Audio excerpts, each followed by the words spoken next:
آج کا درس قرآن مال اور اولاد کے حوالے سے ہے۔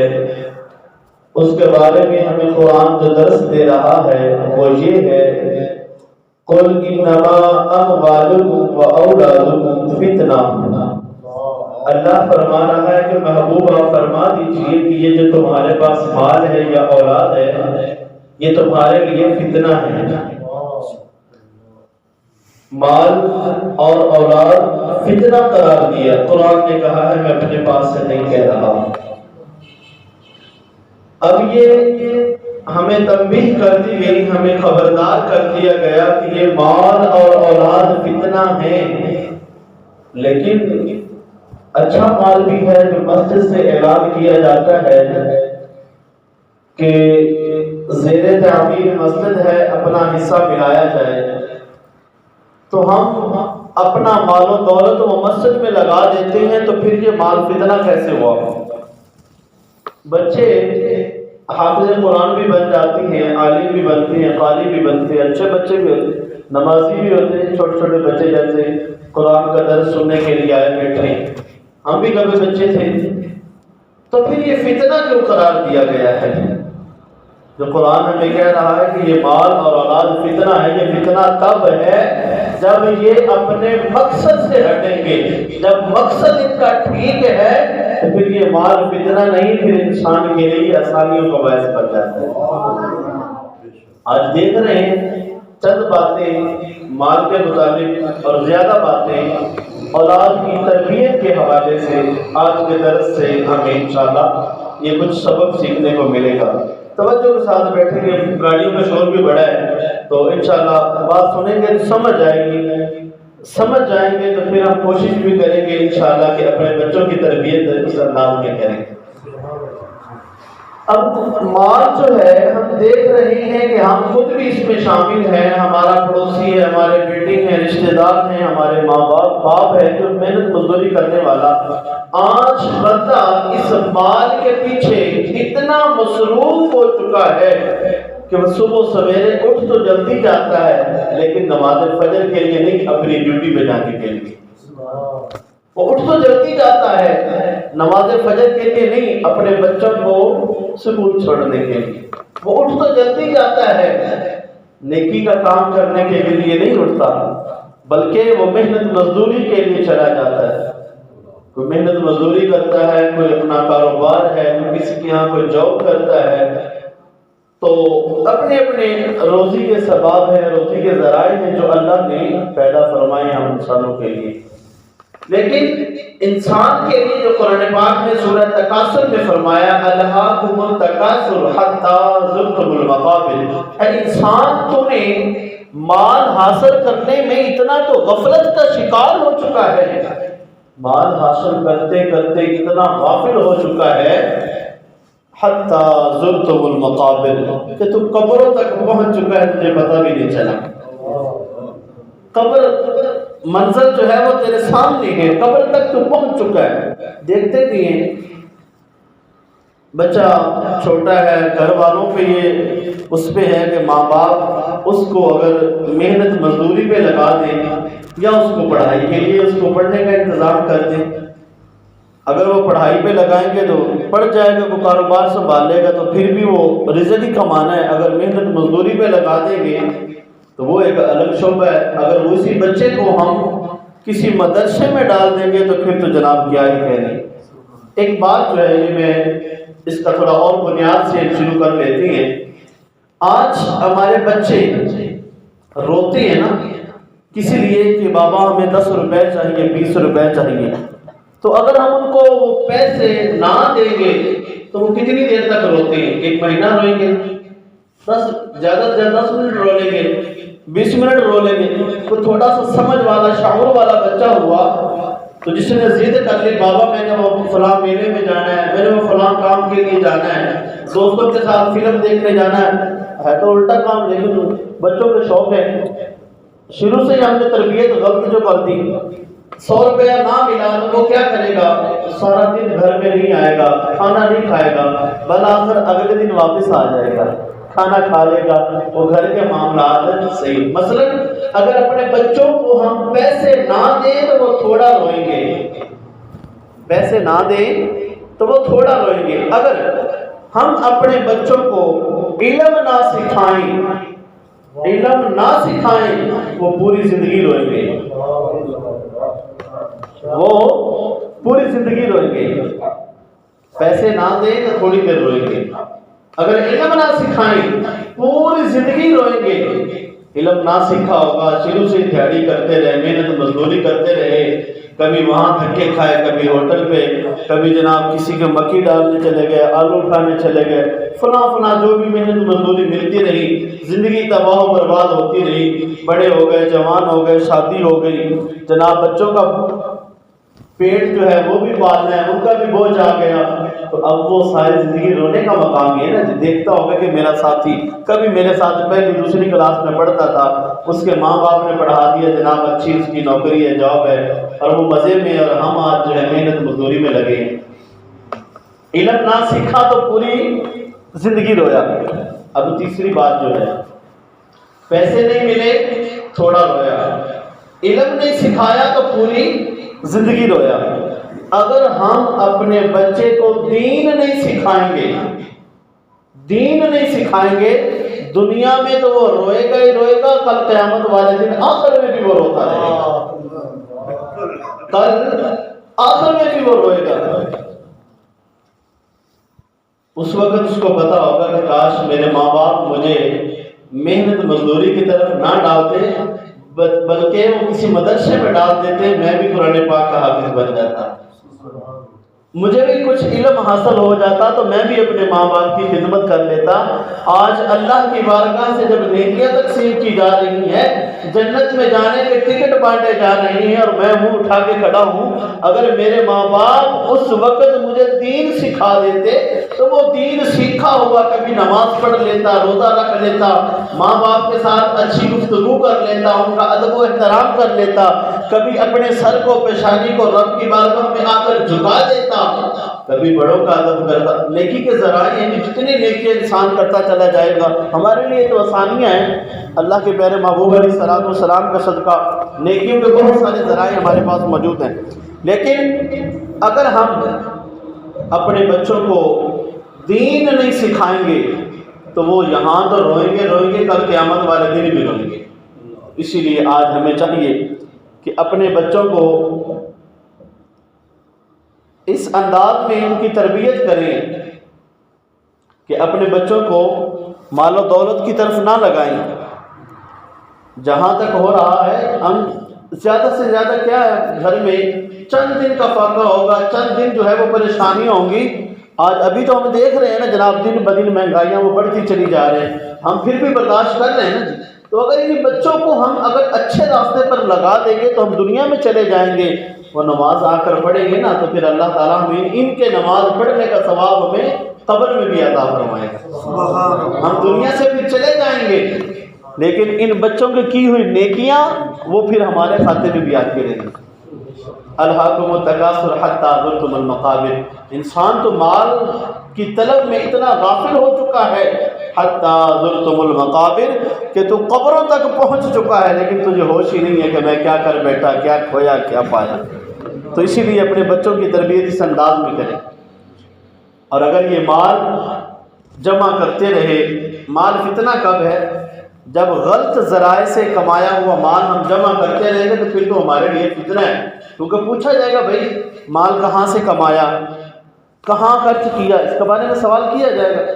اب یہی اسی جو میں سورہ تکاثر کی آیہ مبارکہ پڑھی ہے، اس کی تفسیر میں اگر دیکھا جائے تو بہت سارے راوی نے ایک بات یہ بھی لکھی ہے کہ انسان کا، محبوب علیہ السلام فرماتے ہیں کہ انسان کا اصل مال 3 طرح کا، بس انسان کا اپنا مال 3 طرح کا، اس کے علاوہ کوئی بھی مال ہے، جتنا مرضی مال و دولت جمع کر لے، گاڑیاں بنا لے، بنگلے بنا لے، جائیداد کو جمع کر لے، وہ اس کا نہیں ہے، صرف اس کا مال 3 طرح کا ہے۔ کون کون سا وہ مال ہے؟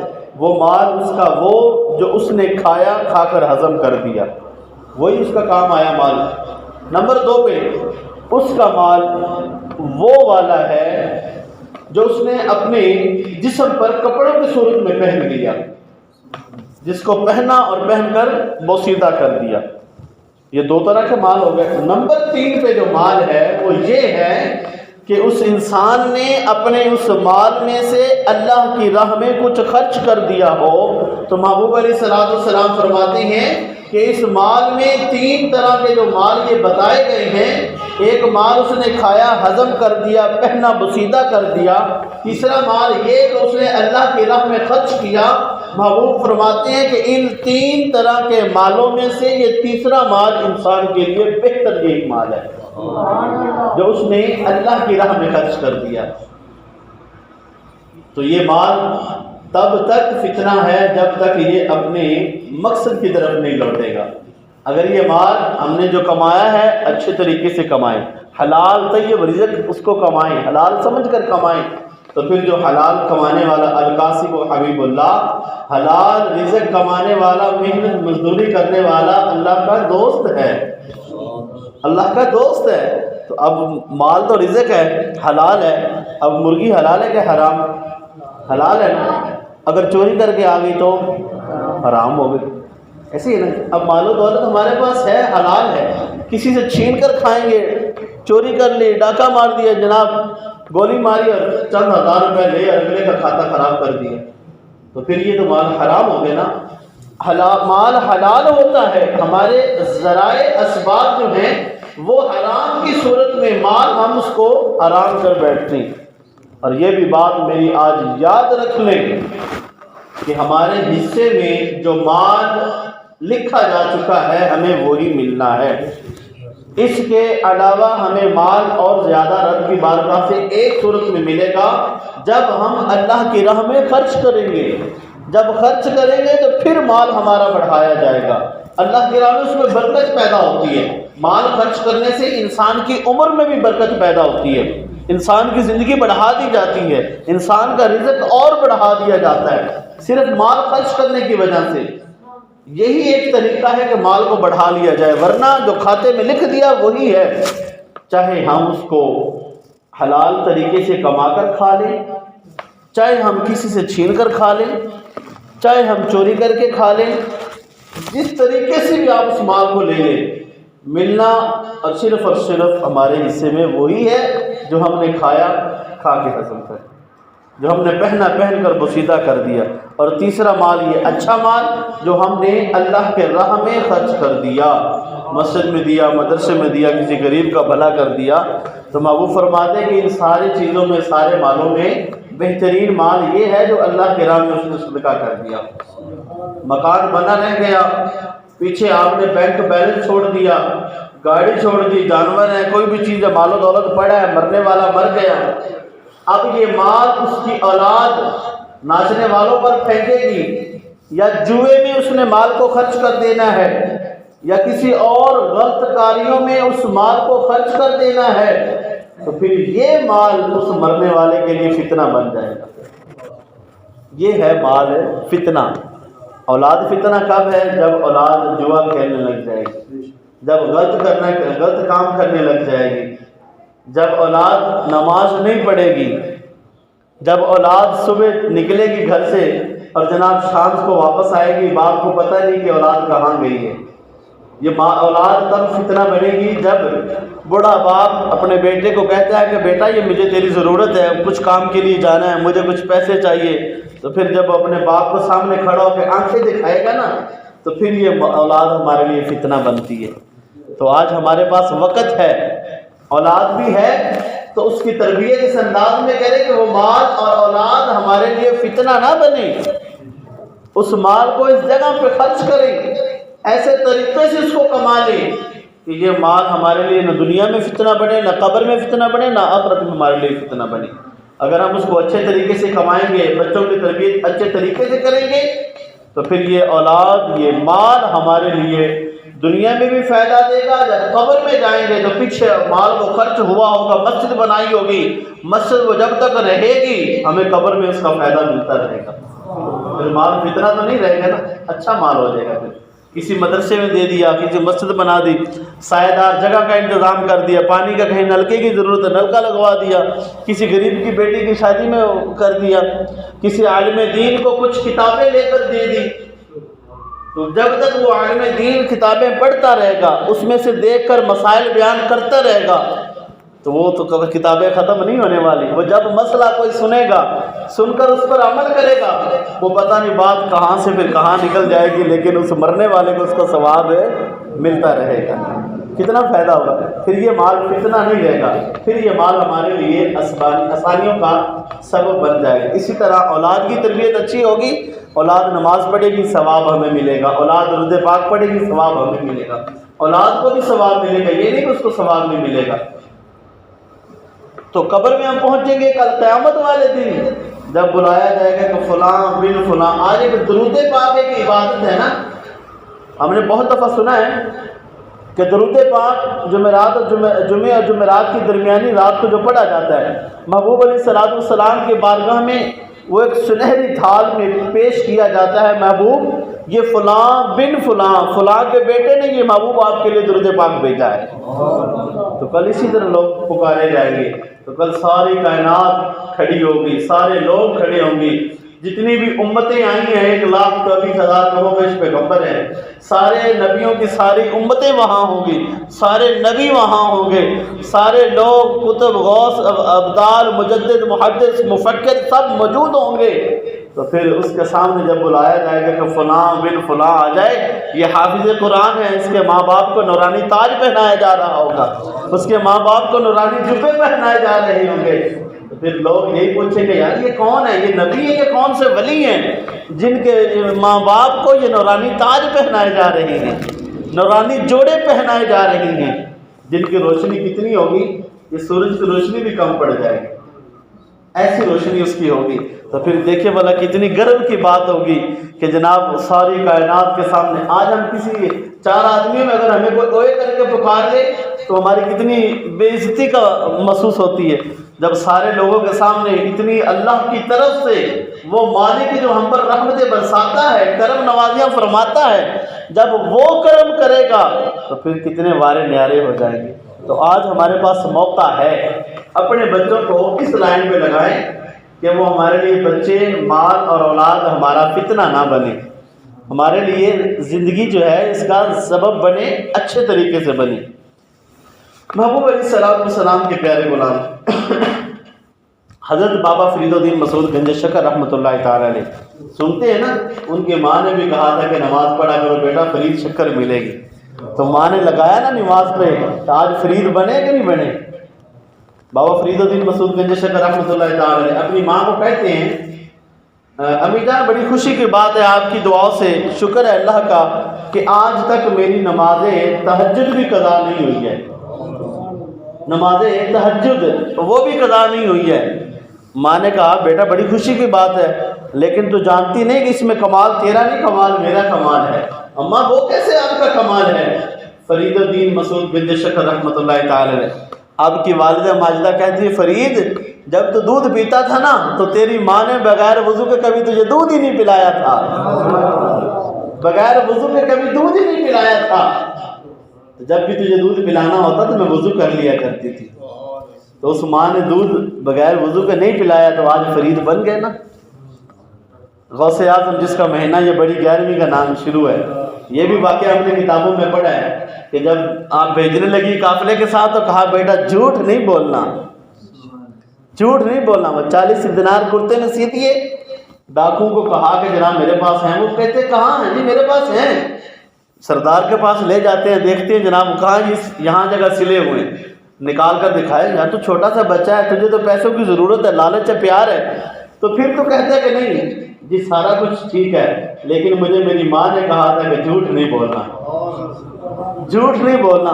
پھر جھوٹ کی برکت، سچ کی برکت کتنی ہوئی، جھوٹ کو شکست ہوئی نا کہ اس چھوٹے سے بچے جناب غوث اعظم حضرت سیدنا شیخ عبد القادر جیلانی رضی اللہ تعالیٰ عنہ، بچپن کی عمر ہے، اس ایک سچ کی وجہ سے تو سارے قافلے والے توبہ کر لیتے اور آپ کے غلام بن جاتے۔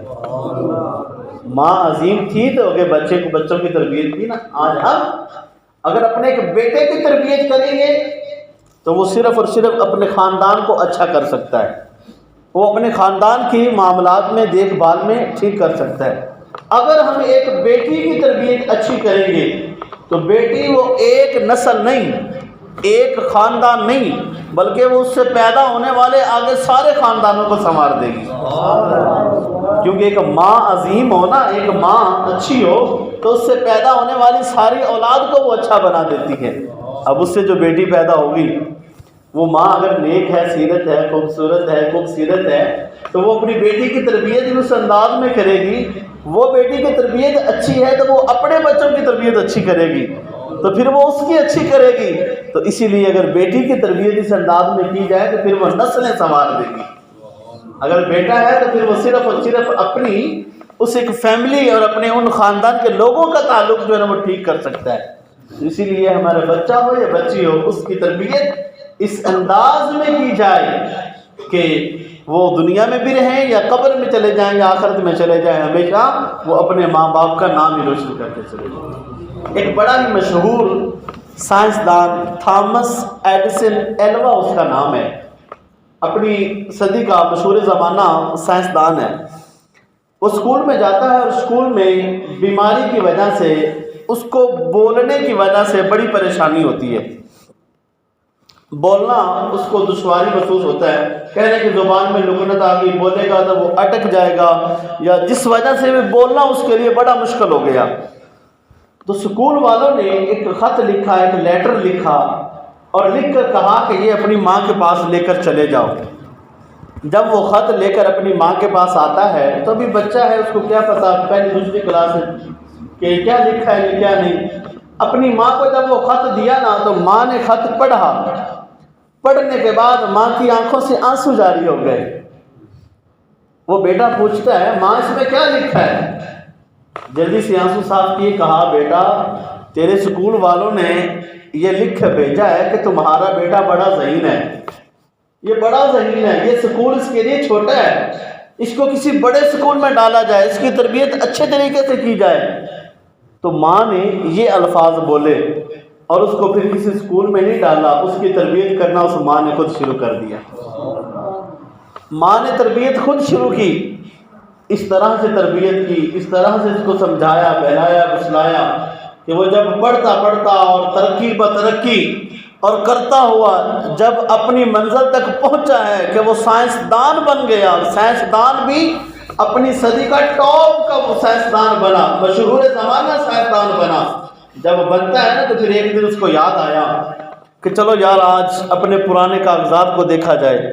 آج بھی پڑھنے والے بچے جب کسی بڑی کلاسوں میں جاتے ہیں نا تو پھر وہ ڈھونڈتے ہیں وہ پہلا میرا رزلٹ کارڈ کہاں ہوگا، وہ پہلا جو مجھے اسکول ماسٹر نے وہ ایک لیٹر دیا تھا یا چٹھی دی تھی، کوئی ورقہ لکھا تھا، پہلی درخواست جو ہم نے لکھی تھی وہ فلاں کر کے وہ چھوٹے چھوٹے اپنے ورقوں کو کھولنا شروع کر دیتے ہیں۔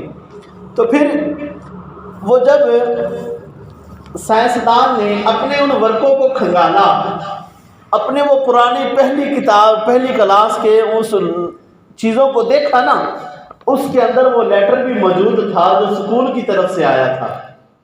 تو اس کو لیٹر جب دکھائی دیا تو اس کو یاد آیا یہ تو وہ لیٹر ہے جو اس کے اسکول والوں نے بھیجا تھا، اور یہ کہہ کر اس کو اسکول سے نکال دیا تھا، اور ماں نے پڑھ کر سنایا تھا کہ یہ اسکول والوں نے یہ لکھا ہے کہ آپ کا بچہ بڑا ذہین ہے، تو اس کے لائق یہ اسکول نہیں ہے، اس کو کسی بڑے اسکول میں داخلہ دلوایا جائے۔ جب اس نے وہ لیٹر اٹھا کر اس کو جھاڑا پھونکا اور جناب اس کو کھولا، اور کھول کر اب تو پڑھ سکتا تھا نا، جب اس نے لیٹر کو پڑھا اور اس میں لکھا ہوا تھا کہ یہ تمہارا بچہ بول نہیں سکتا، اس کا ذہن کمزور ہے، یہ دوسرے بچوں کو تنگ کرتا ہے، یہ شرارتیں کرتا ہے، جب یہ باتیں اس نے پڑھی تو اس کی آنکھوں سے آنسو جاری ہو گئے۔ پھر اس نے اپنی ڈائری لی اور ڈائری میں لکھا کہ یہ تھامس ایڈیسن ایلوا جو آج اپنے آپ کو یا لوگ اسے مشہور زمانہ سائنسدان کہتے ہیں، یہ تھا تو بڑا کند ذہن کم ذہن والا تھا، لیکن ایک عظیم ماں نے اس کو مشہور زمانہ سائنسدان بنا دیا۔ یہ اس لائق تو نہیں تھا، ذہن اس کا چھوٹا تھا، کمزور تھا، لیکن ایک مشہور زمانہ ایک ماں نے اس کو مشہور زمانہ سائنسدان بنا دیا ہے، عظیم ماں نے۔ پھر یہ الفاظ، یہ عبارت اس نے اپنی ڈائری میں لکھی۔ تو اگر ماؤں کا کردار جو میں عرض کر رہا ہوں، اگر ہم اپنی بیٹی کی تربیت اس انداز میں کریں گے تو پھر وہ اپنے بچوں کی تربیت اس انداز میں کرے گی۔ بچہ ہوگا تو ایک گھر کی رکھوالی کرے گا، گھر کی تربیت کرے گا۔ ماں ہوگی جس طرح سے اس کی تربیت ہے وہ اپنے بچوں کی اس طرح کرے گی۔ وہ اس بچوں کی تربیت اچھی ہے وہ اپنے بچوں کی اچھی کرے گی۔ اس لیے ماں ایک گھر نہیں بلکہ ماں نیک ہوگی، ماں کی سیرت اچھی ہوگی، ماں کی تربیت اچھی ہوگی تو پھر وہ نسلیں سنوار دے گی، وہ نسلیں سنوار دے گی۔ تو جیسے کہا کہ فرید کی ماں نے بھی اپنے فرید الدین کی تربیت کی تھی، غوث اعظم کی ماں نے بھی اپنے غوث کی تربیت کی تھی، اور ایک اور عظیم ماں خاتون جنت سیدہ طیبہ طاہرہ فاطمہ الزہرا رضی اللہ تعالی عنہا نے بھی اپنے امام حسن و حسین کی تربیت کی تھی۔ اٹھتی ہیں، بیٹھتی ہیں، لبوں پہ قرآن جاری ہے، گھر کے کام کرتی ہیں، لبوں پہ قرآن جاری ہے، گھر کی چکی پیستی ہیں، لبوں پہ قرآن جاری ہے، اپنے شوہر کی خدمت کرتی ہیں، لبوں پہ قرآن جاری ہے، بچوں کو دودھ پلاتی ہے، لبوں پہ قرآن جاری ہے، بچوں کے لیے کھانا بناتی ہیں، لبوں پہ قرآن جاری ہے۔ اور جب جس گھر میں ہر لمحہ ہر وقت کوئی بھی ایسا لمحہ خالی نہ جاتا ہو کہ ہر وقت ماں کی زبان پہ قرآن پاک کی تلاوت جاری ہے تو پھر کیسے نہ امام حسین نیزے کی نوک پر قرآن سناتے ہیں۔ ماں اچھی تھی، ماں نے تربیت اپنے بچوں کی تھی، تو آج اگر ہم اپنی بیٹی کی تربیت اس طرح کریں گے تو پھر وہ آگے اپنے بچوں کی تربیت کیسے نہ صحیح کریں گے۔ اسی لیے یہ مال اور اولاد فتنہ قرآن نے کہا ہے، یہ مال اور اولاد فتنہ تب ہے جب یہ اپنے راستے سے ہٹ جائیں گے، جب راستے پر چلیں گے جو راستہ ہمیں قرآن نے بتایا، رسول اللہ نے بتایا، تو پھر یہ مال اور اولاد فتنہ نہیں بلکہ دنیا میں بھی ہمارے لیے آسانیوں کا باعث بنیں گے، اور کل قیامت والے دن رب کی بارگاہ میں بھی ہمارا سر اونچا کر دیں گے۔ اسی لیے اپنے بچوں کی تربیت اس انداز میں کریں، اسی لیے مال کو اچھی جگہ خرچ کریں۔ جو حدیث پاک پڑھی اس کو بھی مختصر انداز میں سن لیجئے۔ محبوب علیہ الصلوۃ والسلام نے فرمایا کہ ادبوا اولادکم علی ثلاث خصال، اپنی اولادوں کو 3 چیزیں سکھاؤ، حب نبی جی وحب اہل بیتی وقراءۃ القرآن۔ محبوب علیہ الصلوۃ والسلام کی محبت، حضور کی محبت ہمیں اپنی اولاد کو سکھانی ہے، اور اس کا حکم ہمارے نبی نے دیا ہے، اور ہمیں اپنی اولاد کو اہل بیت کی محبت سکھانی ہے، اس کا حکم ہمیں ہمارے نبی نے دیا ہے، اور ہمیں اپنی اولاد کو قرآن پاک سکھانا ہے، اور اس کا حکم ہمیں ہمارے نبی نے دیا ہے۔ تو اسی لیے اگر ہم اپنی اولادوں کو سکھائیں، اہل بیت طہار کی محبت سکھائیں گے تو پھر سارا دین اسلام ہے اسی کا نام۔ قرآن سیکھ جائیں گے، ہر چیز روز روشن کی طرح ہدایت بن کر ہمارے سامنے آ جائے گی، محبوب کی نبی کی محبت ہمارے دلوں میں ہوگی تو پھر ساری چیزیں جو ہیں انشاءاللہ ہمارے لیے آسانیاں پیدا ہوتا چلے جائے گی۔ اسی لیے قرآن نے جو ہمیں کہا ہے انما اموالکم واولادکم فتنہ، یہ مال تمہارے لیے اور یہ اولاد تمہارے لیے فتنہ ہے، واللہ عندہ اجر عظیم، اللہ کی بارگاہ میں ہمارے لیے بڑا اجر ہے۔ یہ تب ہوگا جب ہمارا مال اچھی جگہ خرچ ہوگا، یہ تب ہوگا جب ہماری اولاد اچھے کام کرے گی۔ اللہ پاک ہے کہ کلمات کو قبول فرمائے، اور آج کے درس میں ہمیں جو کچھ سنا ہے اس پر عمل کی توفیق عطا فرمائے۔ وآخر دعوانا الحمدللہ رب العالمین۔